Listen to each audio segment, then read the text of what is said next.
Welcome to the 11th and final training module that focuses on recognizing, reporting, and preventing adult abuse, neglect, and exploitation. This session pulls together information from the previous 10 modules into a story in which a caregiver using person-centered support is able to help protect the vulnerable adult she cares for. The goal for this session is to learn how to use person-centered relationships to recognize when abuse or neglect has occurred. Marty's difficult time. Listen to the following reading for clues that abuse may have occurred and think about how you would respond to these clues. Kara has been a support partner for Marty, providing care for him in his home on weekdays for the past 2 years. Kara is one of multiple caregivers that assist Marty in his activities of daily living, or ADLs. Since Marty can be difficult to work with, he is not well liked by his other support partners. But Kara has taken the time to be kind to Marty, and after getting to know him, understands that his gruff exterior masks a tender and affectionate heart.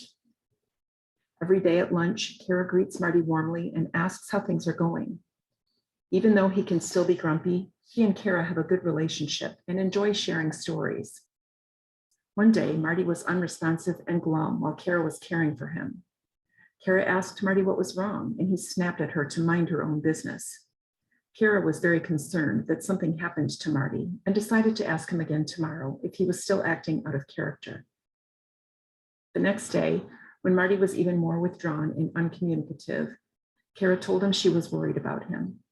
When she gently patted his shoulder, he jerked away from her touch and told her to leave him alone.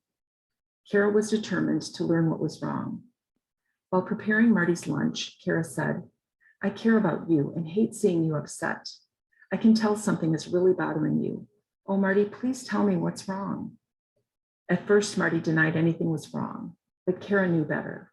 Her concern prompted her to say to Marty, "I think something is wrong and you're frightened to tell me. I won't tolerate anyone being unkind to you or hurting you. Please tell me and I'll help you through this."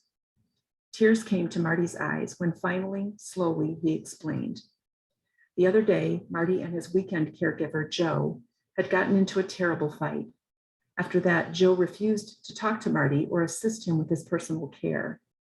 He threatened Marty not to tell anyone, and to prove it, Joe twisted Marty's arm so hard that Marty was afraid it would break. So Marty kept quiet, laying in his own urine and soiled underwear until Joe finally decided to clean Marty up. Marty was humiliated and infuriated. He felt helpless and alone. Kara was furious and saddened that Marty was going through this, vowing to report Joe to APS immediately.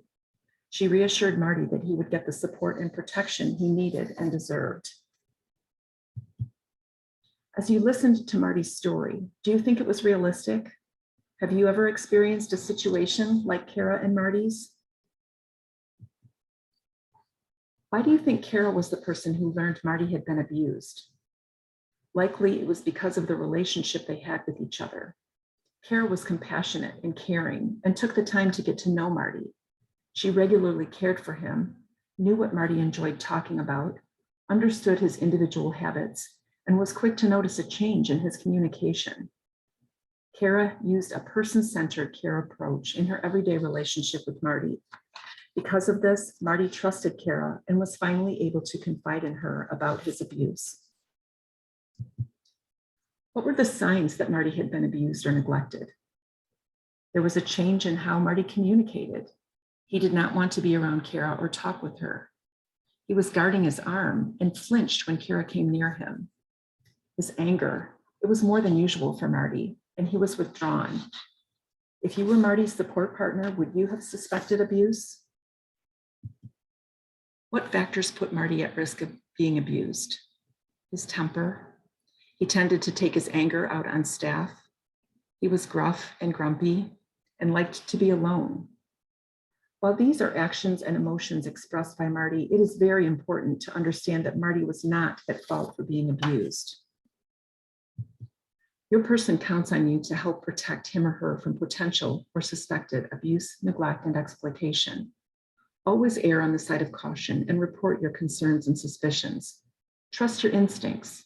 Remember, it is not up to you to prove abuse, neglect, or exploitation has happened. Your report is kept confidential and you are protected under the good faith clause. Please commit to the following steps to help prevent abuse and neglect of vulnerable adults. I know the individual needs of my person. I take care of myself. I know what causes me stress, and I know how to manage my stress. The phrase "I care" is an easy way to remember. I know my stressors. I know myself. C, consider the other person. It's about relationships. A, activate your skills. It's about recognizing signs in others. R, report. It's about courage, doing what's right. E, empower your person. It's about person-centered support. Abuse prevention is about building person-centered relationships. Practice the steps of I care every day to help you build a relationship with your person. To report suspected abuse, neglect, and/or exploitation, call Adult Protective Services, centralized intake, toll-free number at 855-444-3911. You can call this number anytime, day or night, to make a report. Thank you for your participation in this training series entitled Adult Abuse, Neglect, and Exploitation Prevention. Now you have the tools to understand how to recognize the signs, know how to report, and be proactive in your part to prevent abuse, neglect, and exploitation of vulnerable adults. Please note the resource slide below this recording, along with certificates of completion under each of the 11 training videos in this series.